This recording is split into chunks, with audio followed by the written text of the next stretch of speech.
We go to Nashville now, where we're joined by former advisor to Presidents Clinton and Bush. We say hello, good morning to friend of the show, Steve Gill. Steve. Hey, good morning. Bizarre times. This is strange on steroids, and to underline it, there are serious rumors of whether Joe Biden is alive today. The way that this statement went out, it doesn't look like his signature. It's underlined. It's not on presidential stationery. His own staff weren't aware until social media told them. And when you look at the decline cognitively and physically, and from a frailness standpoint, since the debate, he's gotten worse day after day after day. And there are literally serious rumors of whether he's even alive right now. And it does suggest, doesn't it, Steve, that this was a very last-minute decision by Joe Biden. It's thought that he told his staff at 1:45 that he was quitting the presidential race, and that statement went out at 1:46. And for those that are in the White House senior staff beyond that tight inner circle, they first learned a bit on social media. And I think the challenge for the Democrats is that nobody sees in Kamala Harris somebody who has to use the word they were using when President Bush was picking his vice president, Dick Cheney. Does she have gravitas? Does anybody believe she can go toe to toe with Putin, with Xi, with Kim Jong-un, or really stand side by side at an equal level with our allies as well?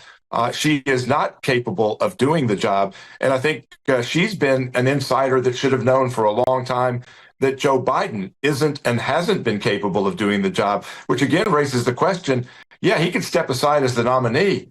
It's questionable whether this guy should be operating for another day as president of the United States with his cognitive and physical decline. So where does that leave us? Who would be the best candidate then for the Democrats? I think, as Ellie pointed out, the money talks. She inherits about $91 million in funding. She's the only one who can inherit that funding at this point. Otherwise, anybody else would start with zero in their coffers.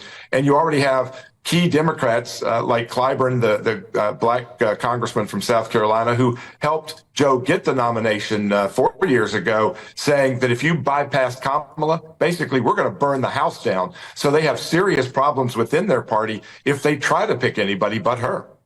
No endorsement, though, from Barack Obama for Kamala Harris. I think the anger and animosity between the Obamas and the Bidens is pretty well documented. I think they will come along because they'll recognize there really is no other option.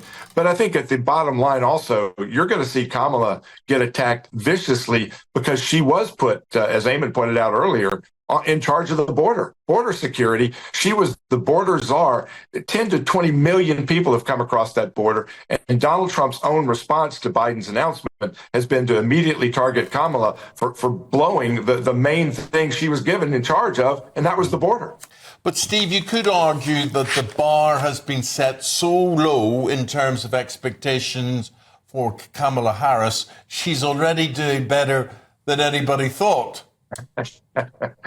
I would agree with that, but the scrutiny, and again, we're 106 days or so from the election day. They have to rebrand her as capable, competent, not speaking in word salad. Then they'll have to introduce a VP nominee and introduce them and brand them. They got a lot of work to do in a very short amount of time. And the image of Trump in that assassination attempt, his strength, his great convention that he just had, they got a lot of work to do. And I would certainly disagree with anybody who thinks that Kamala Harris is going to beat Donald Trump based on her poll numbers, based on his poll numbers, and based upon the policies that the Democrats will continue to pursue under her, just like they were under Donald Trump. Inflation, or Joe Biden, under Donald Trump, we're going to see better on inflation. We're going to see better on border security, national security.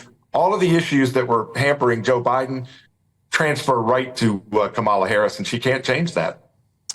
Steve, do you think we'll see President Biden stay on as president until January? Because there is going to be that growing pressure now, from the Trump camp especially, saying, well, if you're not fit enough to run for re-election, well, you're not fit enough to run the country.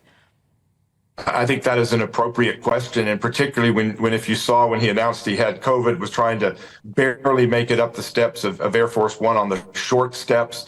His brother Frank said something ominous in his statement that he's glad that Biden is doing this because we can spend basically the brief amount of time he still has available, with his family. I mean, that sounds like a guy who thinks he's not going to make it till next week. Yeah, okay. Well, Steve, thank you very much. We've got to leave it there. We're out of time. Appreciate your time this morning. Thank you very much indeed. Thanks, my friends. We'll talk again soon, I'm sure. I'm sure Thanks, we will. Steve. Well, Freddie, final word to you. Final word would be, I find the rumours about Biden actually being dead quite extraordinary. I doubt that's true, but I think nothing more than rumours. But I do think the very fact that people are able to say that tells you a lot. And it tells you about the great disaster that the Democrats are now finding themselves in. It's really perilous times for Democrats. And Steve was quite right to point out that in less than 100 days, around 100 days, they've got to rebrand Kamala Harris as competent, effective. That debate on September 10th now is going to be, if it happens between Kamala Harris and Donald Trump, that's going to be absolutely vital. If she can't produce the most mesmerisingly brilliant performance, I think the Democrats are in real trouble. And she knows that, doesn't she? She uses the word earn. She's earned her nomination. She knows she needs to prove herself. Well, I thought it was very interesting she used the word earn. I thought that might be hinting that she would accept some kind of open primary. Of course, she would have all the support because she's now getting all these congressmen and so on. But she might want to establish some legitimacy for her nomination. She might want some sort of mini primary around the convention, which is in Chicago in the middle of August, 18th, 19th of August. Freddie, for the moment, thank you very much indeed. Obviously, Great pleasure. throughout the programme. Appreciate that.